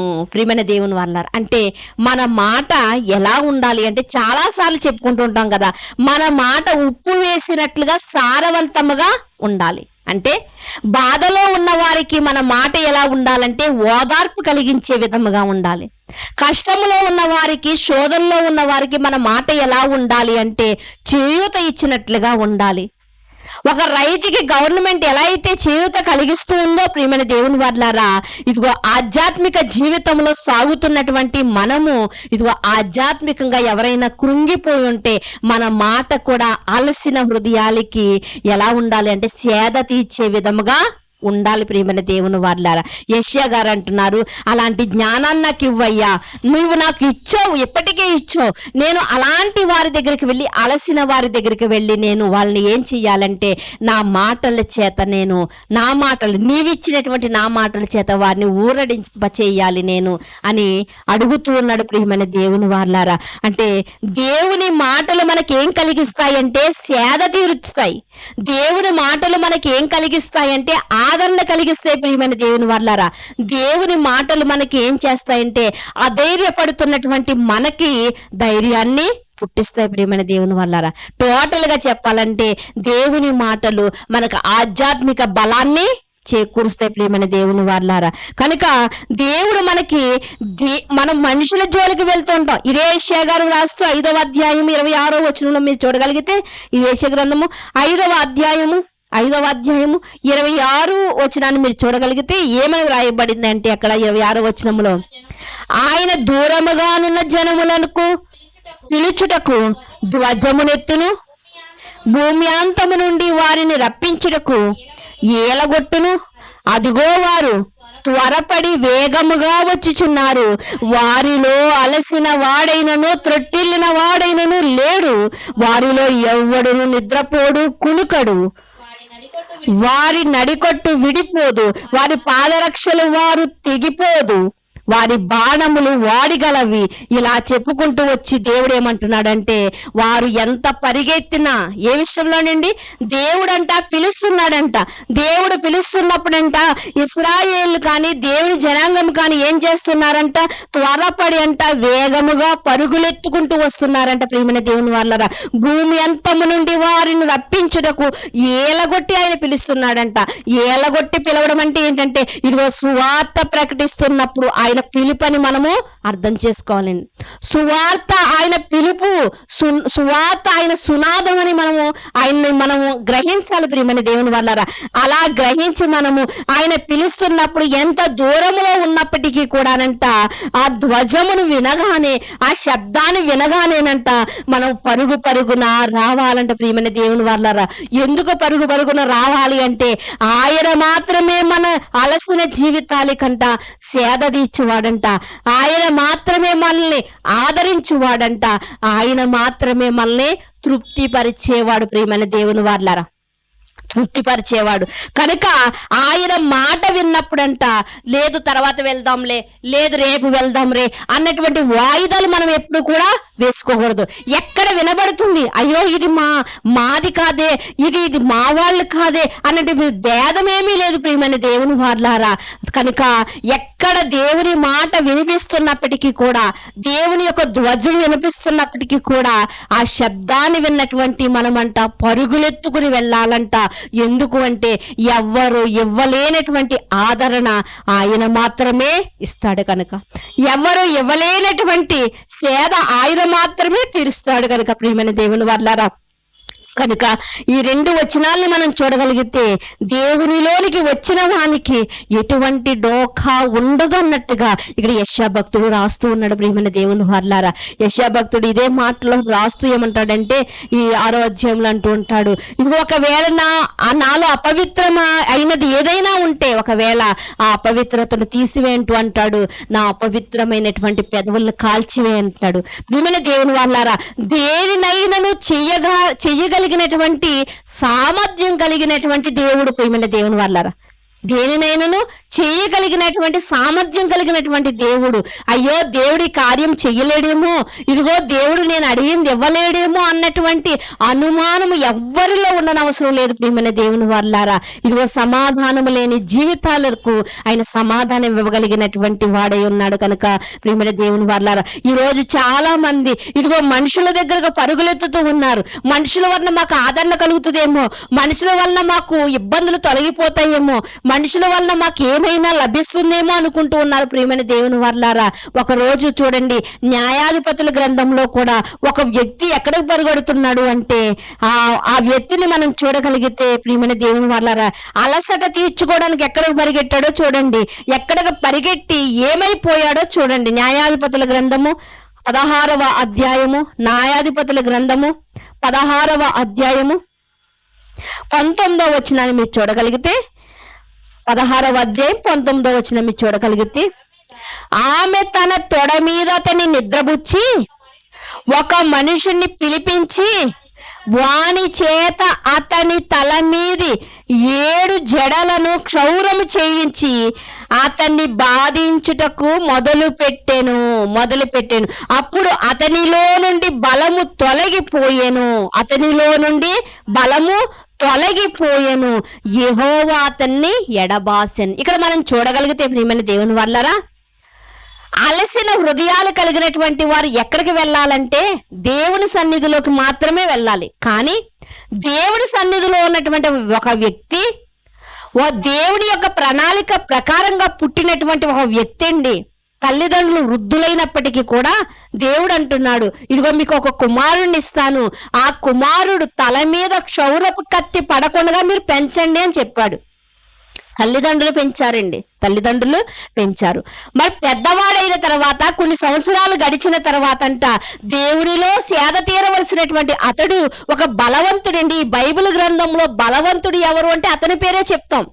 అలాంటి అలాంటి బలవంతుడంట అలసినప్పుడంట సేద తీరడానికంట ఎక్కడికి వెళ్ళాడంట? దేవుని బట్టి సేద తీరవలసినటువంటి ఆయనంట ఎక్కడికి వెళ్ళాడంటే ఒక స్త్రీ దగ్గరికి వెళ్ళాడు ప్రియమైన దేవుని వాళ్ళారా. ఆ స్త్రీ ఒడిలోనంట ఆయన పడుకునంట సేద తీర్చుకోవాలనుకున్నప్పుడంట ఏం జరిగింది అంటే ప్రియమైన దేవుని వాళ్ళారా, దేవుడు ఒక్కడే మనకు సేద తీర్చేవాడు, దేవుడు ఒక్కడే మనకి నెమ్మది కలిగించేవాడు. కానీ ఆ స్త్రీ ఎవరు అంటే ప్రియమైన దేవుని వాళ్ళారా, ఆమె దెలీలా. ఆమె లీలలు చేసింది, దెలీలా లీలలు చేసింది. ఈ భక్తిపరుడైనటువంటి ఈయన దేవుని యొక్క బలం కలిగిన వాడు. ఎన్ని వేల మంది తన మీదకి యుద్ధానికి వచ్చినా ఒక్కళ్ళని కూడా ఆయన వదలకుండా అందరినీ నిర్మూలన చేస్తున్నాడు. అలాంటి బలవంతుడండి, అలాంటి బలవంతుడు. అందుకనే బైబిల్ గ్రంథంలో బలవంతుడు ఎవరు అంటే అందరూ చెప్పే సమాధానం ఏంటో తెలుసా? సంసోను అని చెప్తారు. అలాంటి సంసోను సర్వ సృష్టికర్తను ఆనుకున్నటువంటి ఆయనంట సేద తీర్చబడడానికి ఎక్కడికి వెళ్ళాడంట? ఒక స్త్రీ దగ్గరికి వెళ్ళాడంట, ఒక దెలీలా దగ్గరికి వెళ్ళాడంట. దెలీలా దగ్గరికి వెళ్ళినప్పుడు మోసపోయాడు ప్రియమైన దేవుని వాళ్ళారా. దేవుడు ఏ తల మీద అయితే క్షౌరపు కత్తి పడకూడదన్నాడో ఆ తల మీదే క్షౌరపు కత్తి పడేటట్లుగా అతడు తన రహస్యాన్ని ఎవరికి ఇచ్చేశాడండి? దెలీలాకి చెప్పేశాడు ప్రియమైన దేవుని వాళ్ళారా, దెలీలాకి చెప్పేశాడు. అందుకనే సామెతల గ్రంథంలో మనం చూడగలిగితే, నువ్వు ఇదిగో పర స్త్రీ దగ్గరికి వెళ్ళకు, నువ్వు కపటమైన స్త్రీ దగ్గరికి నువ్వు వెళ్ళకు, దాని మాటల్లో నువ్వు పడకు అని చెప్తూ నువ్వు చాలా జాగ్రత్తగా ఉండాలి. అది నిన్ను ఏం చేస్తుందంటే లాలన చేస్తుంది. లాలనకరమైన మాటల చేత నిన్నేం చేస్తుందంటే, నిన్ను ఒక పక్షిని ఎలా అయితే వేటగాడు గురిపెట్టి కొడతాడో ఇదిగో నిన్ను కూడా అట్టి రీతిగానే నీ రహస్యాలన్నీ తెలుసుకుంటది, నిన్ను రిక్తునిగా వదిలిపెట్టేస్తుందని ఎన్ని జాగ్రత్తలు సామెతల గ్రంథంలో రాసి ఉంటాయండి. అలాగే సంసోను యొక్క జీవితంలో కూడా వేల మంది వచ్చినా కూడా వాళ్ళందరినీ కూడా మరి ఒక బలవంతుడుగా యుద్ధంలో వాళ్ళందరినీ ఓడించేవాడు ప్రియమైన దేవుని వాళ్ళ. అలాంటి వాడు ఒక స్త్రీ ఒడిలో మోసపోయినట్లుగా మనకు కనిపిస్తున్నాం. ఏదో ఆదరణ దొరుకుతుంది అనుకున్నాడు, ఏదో సేద తీరుదాం అనుకున్నాడు దెలీలా ఒడిలో. కానీ ఏం జరిగిందండి? దేవుని యొక్క మరి దేవుడిచ్చినటువంటి ఆ ఘనతను పోగొట్టుకున్నాడంట. దేవుడంట అతన్ని ఎడబాసాడంట. వెంటనే ఏదో జనాలు రాగానే ఏదో చంపేద్దాము, వారితో యుద్ధం చేద్దాం అనుకుంటున్నాడు. కానీ ఏమి చేయలేకపోతున్నాడు ప్రియమైన దేవుని వల్ల. బలహీనుడైపోయాడు. ఎప్పుడు కూడా మనం మనుషుల్ని ఆశ్రయించకూడదు, ఎప్పుడు మనం దేవుణ్ణి ఆశ్రయించాలి ప్రియమైన దేవుని వాళ్ళారా. దేవుని కన్నా మనిషి గొప్పవాడా అంటే ఏ విషయంలో గొప్పవాడు కాదు ప్రియమైన దేవుని వాళ్ళారా. దేవుడు చేసిన దానినే తీసుకుని ఈ రోజు మనిషి అన్ని తయారు చేస్తున్నాడు. మనిషి తనకు తాను ఏమీ చెయ్యలేడు, మనిషి తనకు తాను ఏమీ చెయ్యలేడు. ఈరోజు మీకు బాగా అర్థం కావాలంటే, ఒక పాలను తీసుకుని మనం ఎన్నో పదార్థాలు మనం తయారు చేస్తామండి. పెరుగును తయారు చేస్తాం, దానిలో వెన్న తీస్తాం, దానిలో నెయ్యి తీస్తాం, దాని నుండి స్వీట్లు తయారు చేసుకుంటాం. ఇన్ని చేస్తాం కదండి, ఇన్ని చేస్తాం కదా. పాలే లేకపోతే దేవుడు కూడా ఈ సర్వ సృష్టిని కలిగించాడు. దేవుడు కలిగించిన దానిలో నుండే మనిషి అది చేశాను ఇది చేశానని తాను గొప్పగా ఈరోజు పేరు సంపాదించుకుంటున్నాడు. అంటే దేవుణ్ణి విడిచిపెట్టి మనుషుల దగ్గరికి వెళ్ళడం ఎలాంటి విషయం అంటే బుద్ధిహీనత. అది ఎవరు చెప్తున్నారంటే సంసోను జీవితంలో అది జరిగింది ప్రియమైన దేవుని వాళ్ళారా. కనుక అలసిన హృదయాలను సేద తీర్చేది ఒక వేశ్య కాదు, అలసిన హృదయాలను సేద తీర్చేవారు మన వారు ఎవరో కాదు ప్రియమైన దేవుని వాళ్ళారా. ఖచ్చితంగా దేవుడు మాత్రం సేద తీర్చగలిగిన వాడు ప్రియమైన దేవుని వాళ్ళారా. నీ ఆలోచనలు ఎలా ఉన్నాయి, నీ తలంపులు ఎలా ఉన్నాయి, నీ హృదయం ఎలా ఉందో ఎవరికి తెలుసు అంటే ఎదుటనున్న మనిషికి తెలియదు, కానీ దేవునికి సమస్తము తెలుసు. నువ్వు అడుగులు వేయక ముందే, నీ నోటికి మాట రాకముందే ఆయనకు తెలుసు అంటే ప్రియమైన దేవుని వాళ్ళారా. నిన్ను అబ్జర్వేషన్ చేస్తున్నాడు, నిన్ను చూస్తున్నాడు, నీ అడుగులు లెక్కిస్తున్నాడంట. నువ్వు తలదువ్వుకునేటప్పుడు ఎన్ని వెంట్రుకలు రాలుతున్నాయి నువ్వు చూసుకోవు, కానీ దేవుడు ప్రతి వెంట్రుకను కూడా లెక్క కడుతున్నాడంట ప్రియమైన దేవుని వాళ్ళారా. కనుక దేవుడు ఎంత గొప్పగా మన మీద ఒక కెమెరా వలె మనల్ని అబ్జర్వేషన్ చేస్తున్నాడు అంటే ఆయన మన మీద పెట్టుకున్నటువంటి ప్రేమ అలాంటిది ప్రియమైన దేవుని వల్లారా, అంత ప్రేమించి మనల్ని ఇదిగో ఒక సంసోన్ని ఆ రోజు ఫిలిష్తీయులకు వ్యతిరేకంగా నిలబెట్టినటువంటి ఆ సంసోను వలె ఈ రోజు అనేక మంది మధ్యలో ఈ రోజు మనల్ని క్రైస్తవులుగా నిలబెట్టాడు అంటే ప్రియమైన దేవుని వల్లారా, మనకు ఏదైనా అలసట కలిగినప్పుడు మనుషుల్ని ఆశ్రయిస్తామని కాదు, మనకు అలసట కలిగినప్పుడు ఫలానా వారిని ఆశ్రయిస్తాము కాదని ప్రియమైన దేవుని వల్ల దేవుని మీద ఆనుకుంటాం. దేవుడు తప్పకుండా మన మనవి వినేవాడండి. అయ్యో నా మనవి వినట్లేదు అంటే ఒకవేళ నీతో ఏదో లోపం ఉందేమో, ఆ లోపాన్ని సరి చేసుకుంటే దేవుడు వెంటనే వింటాడు. ఒక మనిషి పట్లండి మనం ఏదైనా తప్పు చేసామనుకోండి, మనం ఎన్నిసార్లు క్షమాపణ చెప్పినా వాళ్ళకి ఆ మనసే మన మీద ఉంటది. ఒకసారి నన్ను ఇలా చేశారు కదా అని ఆ మనసే ఉంటది. కానీ మన దేవుడు అలాగా 10 సార్లు గుర్తు చేసుకునేవాడు కాదండి. ఒక్కసారి మనం ఆయన సన్నిధిలో మన క్షమాపణ అడిగామా, దేవుడు మనల్ని క్షమించే దేవుడండి. ఆయన మనల్ని క్షమించే దేవుడు ప్రియమైన దేవుని వల్లారా. అందుకునే కదా మన పాపములంట తూర్పుకి పడమటకి ఎంత దూరమో అంత దూరం మన పాపములు పారవేసి ఉన్నాడంట ప్రియమైన దేవుని వల్లారా. ఆయన ప్రేమ ఎలా చూపిస్తున్నాడంట, భూమికి ఆకాశానికి ఎంత ఉన్నతంగా ఉందో, ఎంత విశాలం ఉందో. అంటే దేవుడు నన్ను ఎంత ప్రేమిస్తున్నాడంటే ఇంత అని ఇంత అని ఇంత అని చెప్పడం కాదండి. ఒక ముక్కలో చెప్పాలంటే భూమికి ఆకాశానికి ఎంత ఉన్నతంగా ఉందో నా దేవుని యొక్క ప్రేమ నా మీద అంత ఉన్నతంగా ఉంది. ఏమండి, ఒక కుమార్తెకి ఏదైనా శోధన కలిగింది అనుకోండి, ఒక తల్లి ఊరి మీదకి వెళ్ళి చాటింపు వేసుకుంటుందా? లేదండి. కన్న బిడ్డకు అవమానం కలిగితే కడుపులో పెట్టుకుని దాచుకుంటుందంట తల్లి. అలాగే మన దేవుడు మన కన్న తండ్రి. చాలా చోట్లండి ఆయన నేను మీ కన్న తండ్రిని మీ కన్న తండ్రిని అని చెప్తున్నాడండి. అలాంటి ఆయన మన పరిస్థితి అర్థం చేసుకోలేడా? మరి ఆయనకి చెప్పకుండా మనం మన అలసటకు ఆయన దగ్గరికి వచ్చి మనం అలసట తీర్చుకోకుండా ఆదరింపబడకుండా మనం మనుషుల దగ్గరికి వెళ్తున్నామేంటి ప్రియమైన దేవుని వల్లారా? ఎంత బుద్ధిహీనంగా మనం ప్రవర్తిస్తున్నామండి. చూడ మరొక మాటను కూడా చూడగలిగితే గలతీయులకు రాసినటువంటి పత్రిక అపోస్తలుడైనటువంటి పౌలు గారు గలతీ సంఘానికి వ్రాస్తూ 6వ అధ్యాయము 9వ వచనములో ఉన్నటువంటి మాటను చూద్దామండి. 6వ అధ్యాయము 9వ వచనములో ఉన్నటువంటి మాటను మీరు చూడగలిగితే ఏమంటున్నారంటే, మనము మేలు చేయుట యందు విసుకక యుందుము, మనము అలయక మేలు చేసితిమే, తగిన కాలమందు పంట కోద్దుము. ఏమని చెప్తున్నాడండి ఇక్కడ? మేలు చేసే విషయంలో కూడా మీరు అలసిపోవద్దు. కొంతమంది చెప్తూ ఉంటారండి, కొన్ని ప్రాంతాలకు వెళ్ళినప్పుడు అండి, నాకు తెలిసి నేను ఎవరికి కూడా కీడు చెయ్యలేదండి. ఒక సహోదరులకైతే మరి బోన్ క్యాన్సర్ వచ్చింది ప్రియమైన దేవుని వల్లారా.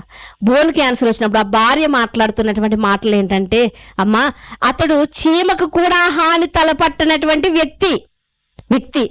అలాంటి వ్యక్తి ఎవరికి ఏ కీడు చేయనటువంటి వ్యక్తి అండి.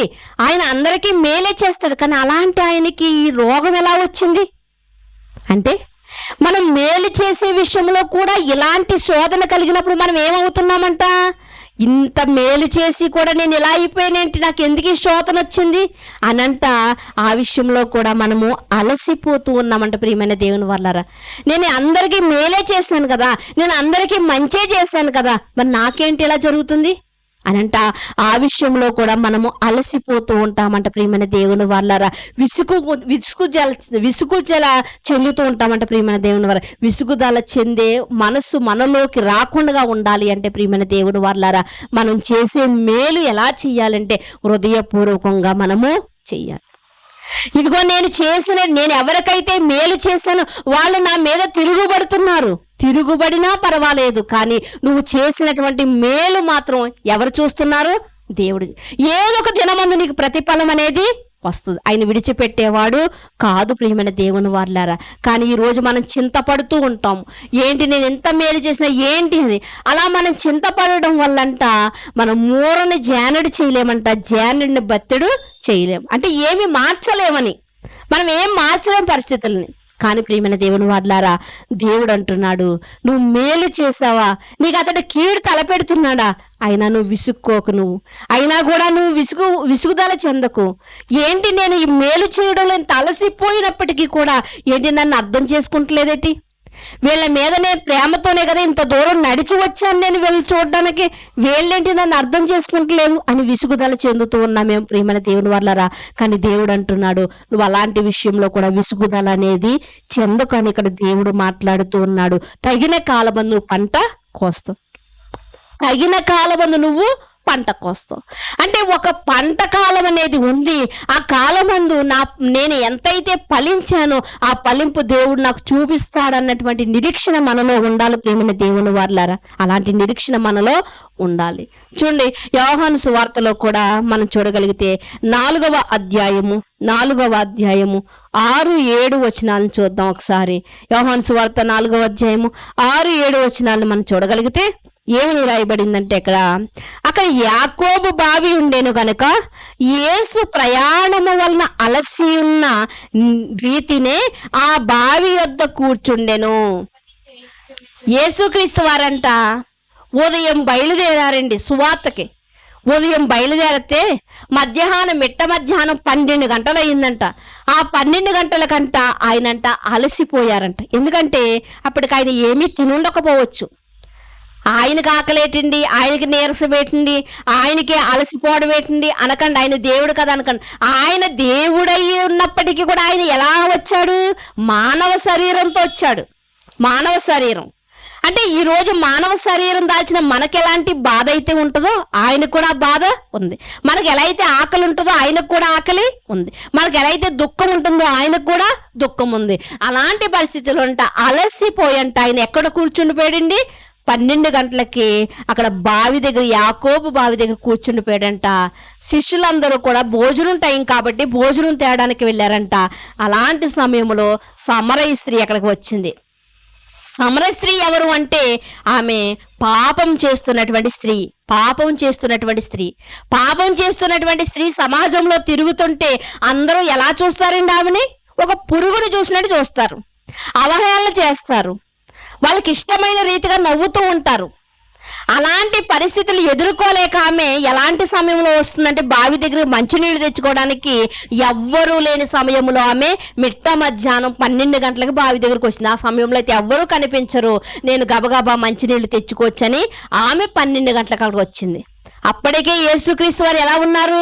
అలసిపోయి ఉన్నప్పటికీ కూడా ఆయన ఆమెతో మాట్లాడి ఆమెను అక్కడ రక్షించినట్లుగా మనకు కనిపిస్తుంది. మనందరికీ తెలిసినటువంటి సందర్భమే ప్రియమైన దేవుని వారలారా. ప్రభు అంట అలసిపోయినప్పటికీ కూడా విసుక్కోలేదండి. ఈ సమరయ స్త్రీని మార్చాలి, ఈ సమరయ స్త్రీకి ఎలా చెప్పాలి, ఎలా బోధించాలన్న ఆలోచన కలిగి ఉన్నాడు. కానీ విసుగుదల మాత్రం ఆయనలో లేదు. ఆల్రెడీ నేను ఉదయం నుంచి బోధిస్తున్నాను కదా, ఆల్రెడీ నేను అలసిపోయాను కదా, ఇంకా మరలా ఈమెతో మాట్లాడబెట్టనటువంటి విసుగుదల ఆయనలో లేదు. కాబట్టే సమరయ స్త్రీ అంట వెంటనే మార్చబడింది. అమ్మా, నీ భర్తను పిలుచుకుని రా అంటున్నాడు. నాకు భర్త లేడు అంటుంది. యేసుక్రీస్తు వారికి తెలియదా? తెలుసు, నాకు భర్త లేడు అంటుంది. నీకు భర్త లేడు నిజమే, నువ్వు సత్యమే చెప్పావు. కానీ ఇప్పుడు నీ ఇంట్లోకి ఆయన ఉన్నాడు, అతడు నీ భర్త కాదు. నువ్వు పరాయి పురుషుడిని ఇంట్లో పెట్టుకుని ఉన్నావు కాబట్టి ఇదిగో నువ్వు చెప్పింది వాస్తవమే అని చెప్పాడు. వెంటనే మనసు కరుక్కుమంది. ఏంటి, నేను చేసినవన్నీ కూడా నేను చెప్పకముందే ఈయనకి ఎలా తెలుస్తున్నాయి అన్నీ?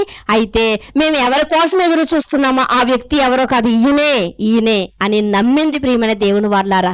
నమ్మి గ్రామంలోనికి పరిగెత్తుకుని వెళ్ళిందండి. తెచ్చిన కడ వదిలేసింది. ఒకవేళ కడవతో నీళ్లు పట్టుకుని వెళ్ళిపోవచ్చు కదా మనం అనుకుంటాం. కానీ కడవతో నీళ్లు పట్టుకుని వెళ్తే ఎక్కడికి వెళ్ళాలి? మన ఇంట్లోకి వెళ్ళాలి. ఇంట్లో ఎవరున్నారు? పరాయి పురుషుడు ఉన్నాడు. మరలా పాపం చేయడానికి ఆస్కారం ఉంది. అందుకునే కడవనే వదిలేసిందండి. బావి దగ్గర వదిలేసి గ్రామంలోకి పరిగెత్తి అందరినీ పిలుస్తుంది. అయ్యా రండమ్మా, రండి అయ్యా, అందరూ రండి. ఎందుకంటే నేను చేసినవన్నీ నాతో చెప్పిన వాడు అక్కడ ఉన్నాడు. మీరు చూస్తారా?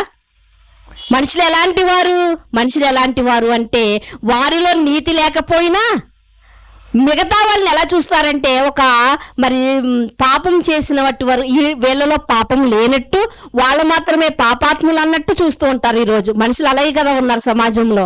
మేమే నీతిమంతులు అన్నట్లుగా ఉంటూ ఉంటారు. కాబట్టి ఆ రోజు నువ్వు చేసినవన్నీ ఆయన చెప్పాడంటున్నావు కదా, ఎందుకంటే నువ్వేం చేసావు వాళ్ళకి తెలిసినా సరే మరలా అడుగుంటారు. నిజంగా అంతే కదండి.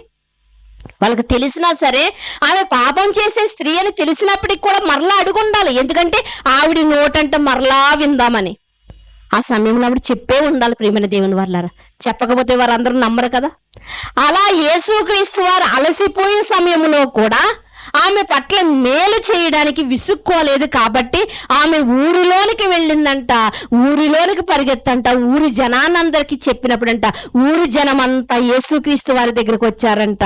యేసుక్రీస్తు వారి దగ్గరకు వచ్చి, అయ్యా ఇదిగో మేము కూడా వింటాం, మాకు మీ మాటలు చెప్పండి అన్నారు. యేసుక్రీస్తు వారు చెప్పేసరికి ఊరి జనం అంతా అంటున్నారు, అయ్యా ఈ మాటలే కాదు, మా ఊర్లో 2 రోజులు ఉండండి, 2 రోజులు మాకు మీ మాటలు అందించండి.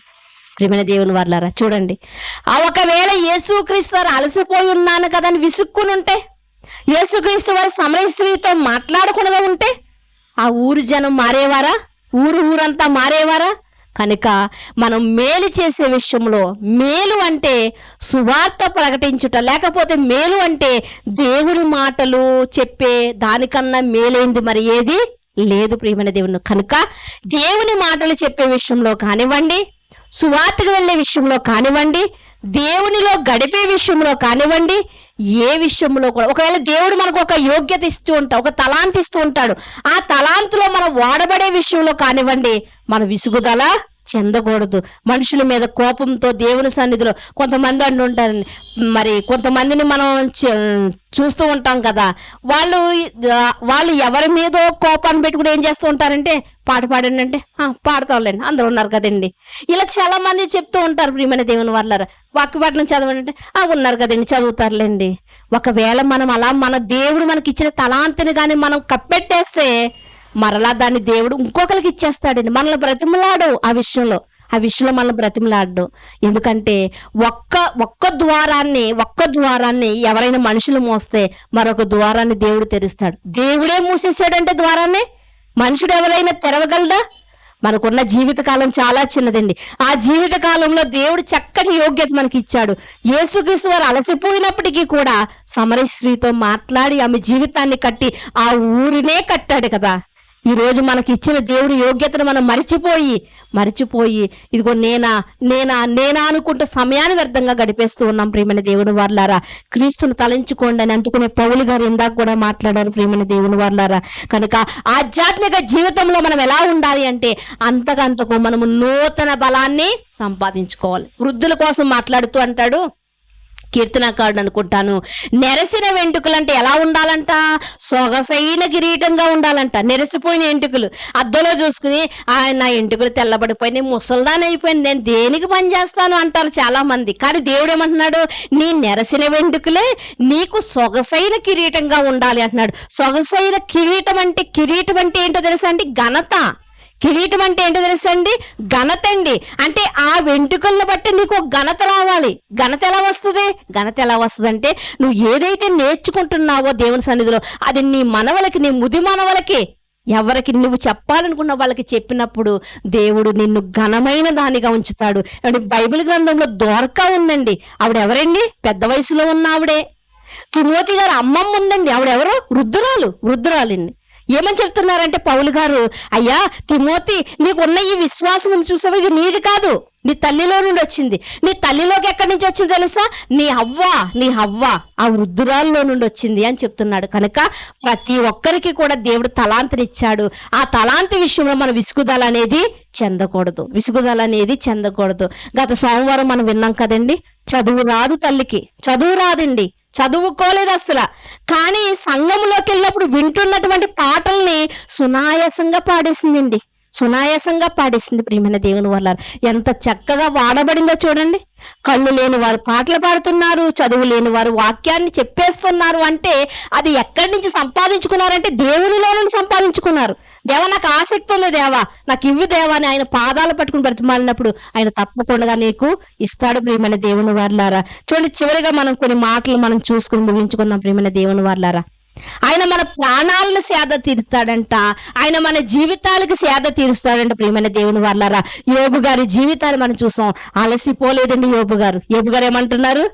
ఆయన ఇచ్చినప్పుడు ఆయనకు స్తోత్రం చెల్లిస్తామా, ఆయన తీసుకున్నప్పుడు కూడా స్తోత్రాన్ని చెల్లించాలి అంటున్నారు. ప్రియమైన దేవుని వారలారా, అపవాది మనల్ని సులువుగా చిక్కులు పెడుతుంది, మనం తొందరగా అలసిపోయేటట్లుగా చేస్తుంది. ఏమంటే అప్పటి వరకు దేవుడితో గడుపుతున్నటువంటి ఆదాము హవ్వల దగ్గరికి వచ్చి సులువుగా చిక్కు పెట్టింది ఎవరు? అపవాది. అప్పటి వరకు మరణం అనేదే లేదు. కానీ ఏం ఏం తెచ్చుకున్నారు అంటే వాళ్ళు ఇదిగో రెండవ మరణాన్ని కొని తెచ్చుకున్నారు ప్రియమైన దేవుని వాళ్ళారా. అప్పటి వరకు కష్టం అంటే తెలియని వారు ఏం తెచ్చుకున్నారు అంటే కష్టాన్ని తెచ్చుకున్నారు. మనం అనుకుంటాము ఇదిగో దేవుని సన్నిధిలోకి గడిపే ఈ సమయంలో మనం ఒకవేళ బయట కష్టపడితే మనకు డబ్బులు వస్తాయి కదా అనుకుంటూ ఉంటాం ప్రియమైన దేవుని వాళ్ళారా. పొలానికి వెళ్తున్నటువంటి నా సహోదరులు చెప్తూ ఉంటారు, ఈరోజు ఆదివారం సంఘానికి వెళ్లకుండా పనికి వెళ్తే ఒక 800-1000 రూపాయలు వస్తుందని అనుకున్నాము.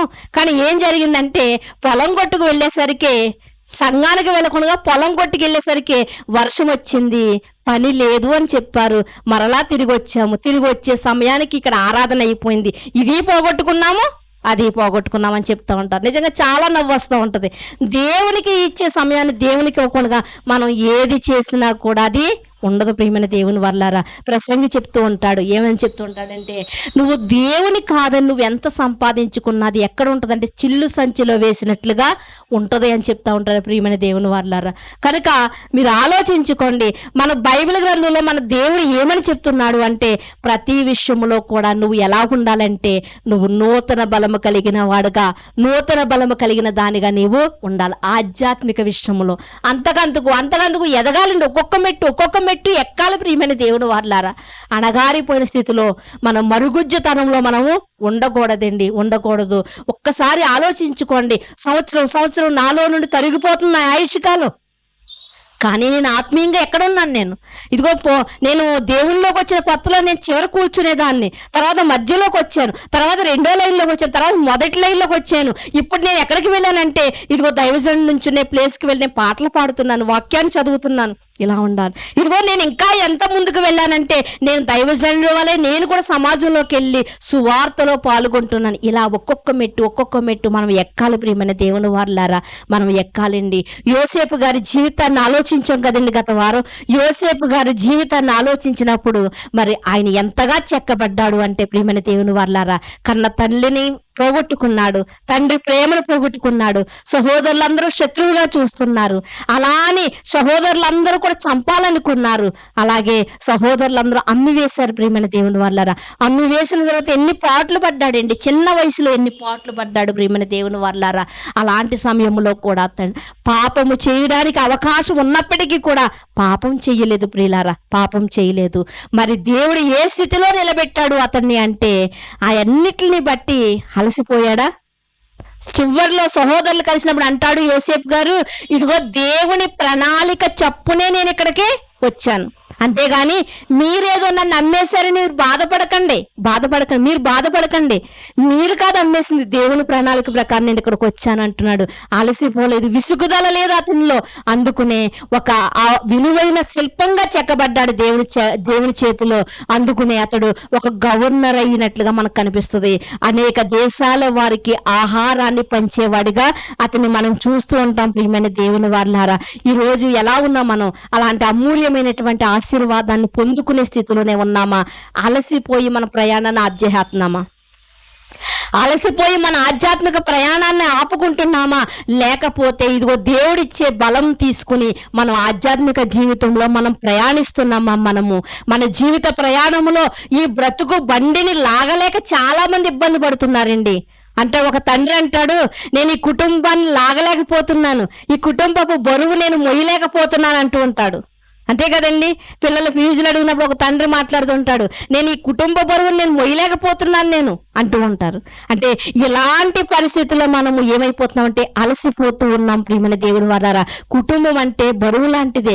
కుటుంబం అంటే ఎలాంటిది అంటే ఒక బ్రతుకు బండిండి, దీన్ని లాక్కుంటూ వెళ్ళాలి. ఇంకా ఎలాంటిది అంటే ఈ సముద్రము లాంటి సంసారములో ప్రియమైన దేవుని వారారా అలలు లాంటి సమస్యలు వస్తూనే ఉంటాయి. సముద్రంలో అలలు రావని చెప్పగలమా? అలలు వస్తూనే ఉంటాయి.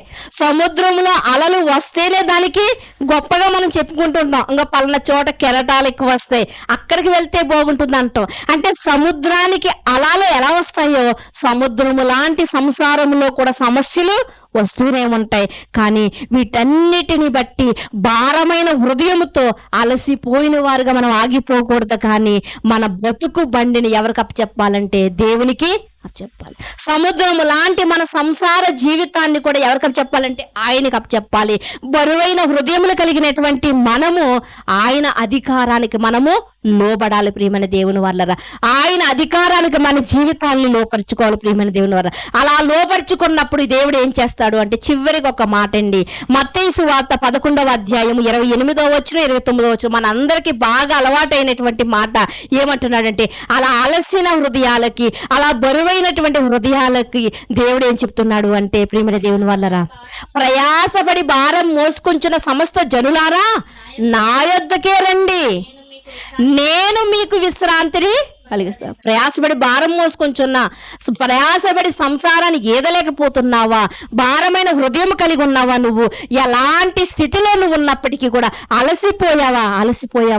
అలసిపోయి దేవుడి ఆశీర్వాదాన్ని పోగొట్టుకుని అలసిపోయి, ఇదిగో నేను అలసిపోయాను కాబట్టి నేను ఈ విసుగుదలలో ఈ అలసట పోవాలి అంటే, ఈ తేలిక అవ్వాలి అంటే నాకు ఇదిగో మరణమే నాకు శరణమని ఈరోజు అలసిపోయిన హృదయములు కలిగిన వారుగా ఆత్మహత్యలు చేసుకుంటున్నారు ఈ రోజు. కానీ దేవుడు పిలుస్తున్నాడు, నువ్వు ఆత్మహత్య చేసుకోకు, నువ్వు మరణమే నాకు శరణం అనుకోకు, నువ్వు విసుగుదల చెందకు, ప్రయాసపడి భారం మోసుకొంచున్నటువంటి ఓ సహోదరి, ఓ సహోదరుడా, ఇదిగో నా యొద్దకు రా, నేను నీకు విశ్రాంతిని కలిగిస్తాను. ఎవ్వరూ ఇవ్వలేని విశ్రాంతి నేను ఇస్తాను. సినిమాకి వెళ్తే 3 గంటలు నీకు విశ్రాంతి కలుగుతుందేమో, సినిమాకి వెళ్తే 3 గంటలు మాత్రం నీకు సమాధానం కలుగుతుందేమో, ఒక సీరియల్ చూస్తే అరగంట మాత్రమే నీకు సమాధానం కలుగుతుందేమో. కానీ దేవుడిచ్చే విశ్రాంతి ఎలాంటిదంటే శాశ్వతమైనటువంటి విశ్రాంతి ప్రియమైన దేవుని వారలారా. కృంగిన జీవితాలు కలిగి ఉన్నామా, అలసిపోయిన జీవితాలు కలిగి ఉన్నామా, ఆదరించేవాడు, కృంగిన జీవితాలు కలిగిన వారికి వారి కన్నీరును తుడిచేవాడు ఆయన మాత్రమే. అలాంటి ఆయన మనకి ఇచ్చేటువంటి ఆదరణ పొందుకోవడానికి అర్హత కలిగిన వారుగా ఉన్నామా? ఈరోజు మన గవర్నమెంట్ మనకి ఏం ప్రకటించిందంటే 3 సిలిండర్లు, గ్యాస్ సిలిండర్లు మీకు ఉచితంగా ఇస్తాము అని. అందరూ చాలా ఆనందపడ్డారండి. 3 సిలిండర్లు మాకు ఉచితంగా ఫ్రీగా వస్తున్నాయి కదా అని. కానీ ఇప్పుడేం ప్రకటించింది అంటే, ఈ అర్హత ఉన్న వారికి మాత్రమే ఇవి ఇస్తాము అన్నది. అలాగే దేవుడు కూడా ప్రయాసపడి భారం మోసుకుంటున్న సమస్త జనులారా నా యొద్దకు రండి, నేను మీకు విశ్రాంతిని ఇస్తాను అని చెప్తున్నాడు. దాని కింద ఏమంటున్నాడు అంటే, నా కాడిని మొయ్యండి, అది సులువుగానే ఉంటది, అంటే నా మాటల ప్రకారంగా మీరు బ్రతకండి అంటున్నాడు. ఏమంటే సులువైందే కదా. ఏదైనా తెచ్చి ఇమ్మంటున్నాడా? రోజంతా కష్టపడి మీ ఆదాయంలో సగం నాకు ఇవ్వండి అంటున్నాడా? అవేమీ అడగట్లేదు కదా ప్రియమైన దేవుని వాళ్ళారా. కనుక దేవుడు మనల్ని ఏం కోరుకుంటున్నాడు అంటే, నేనిచ్చే సమాధానాన్ని, నేనిచ్చే ఆదరణని నువ్వు పొందుకోవాలంటే ఒక అర్హత కలిగిన వాడుగా, నా ప్రియమైన కుమారుడుగా నువ్వు ఇదిగో రక్షణ పొంది నువ్వు నా చెంతకు రా అని దేవుడు పిలుస్తున్నాడు. ఆయన పిలుపుకు మనం లోబడి ఆయన చెంతకు రాగలిగితే ఆయన శాశ్వతమైనటువంటి ఆదరణ, శాశ్వతమైనటువంటి సమాధానాన్ని మనకి ఇవ్వడానికి సిద్ధంగా ఉన్నాడు. కనుక ప్రియమైన దేవుని వల్ల మనం అందరం వాటిని పొందుకోవడానికి మనం ఆయన సన్నిధిలో వేడుకుందాం, ప్రార్థన చేసుకుందాం. మనం మిక్కిలిగా ప్రేమించినటువంటి మా ప్రియ పరలోకపు తండ్రి, మీ ఘనమైన శ్రేష్టమైన నామమును బట్టి మీకు వందనాలు స్తోత్రాలు చెల్లించుకుంటున్నాము దేవా తండ్రి. అయ్యా, ఈ జీవిత నావను నడిపించలేక తండ్రి, ఈ బ్రతుకు బండిని లాగలేక తండ్రి, ఎంతో మంది అలసిపోయి ఆత్మహత్యలు చేసుకుంటున్నటువంటి సమాజంలో మేము బ్రతుకుతూ ఉన్నాం తండ్రి దేవా. అయ్యా, అటు వారికి ఊరట కలిగించే విధంగా జ్ఞానమైనటువంటి మాటలను మీరు మాకు ప్రసాదించండి దేవా తండ్రి. మీకు వందనాలు నాయన. ఏ విషయంలోనూ మేము అధైర్యపడకుండా తండ్రి, ఏ విషయంలోనూ మేము అలసిపోకుండా నా తండ్రి దేవా. అయ్యా, సర్వ సృష్టికర్తగా అయ్యా, జీవము కలిగినటువంటి వాడవు నీవు ఉన్నావని ఒక నిరీక్షణ కలిగి తండ్రి దేవా. అయ్యా తండ్రి, మా బాధ్యతలనే, మా బరువులను తండ్రి దేవా తండ్రి, మా కుటుంబాలను, మా జీవితాలను మీ అధికారానికి మేము లోపరుచుకునే తండ్రి దేవా తండ్రి. అయ్యా తండ్రి దేవా, తేలిక కలిగిన హృదయాలతో మేము జీవించడానికి సహాయం అనుగ్రహించండి. బరువైన హృదయాలు కలిగిన వారు ఆ భారమంతయు నీ మీద వేసి తండ్రి, తమ యొక్క కన్నీరంతయు నీ చెంత తండ్రి దేవా కార్చి తండ్రి దేవా, వారి హృదయాలు తేలికపరుచుకోవడానికి సహాయం చేయండి. ఏదైతే నీ సన్నిధిలో అడుగుచుకున్నారో తండ్రి దేవా, అయా వారి పట్ల మీరు నెరవేర్చండి దేవా తండ్రి.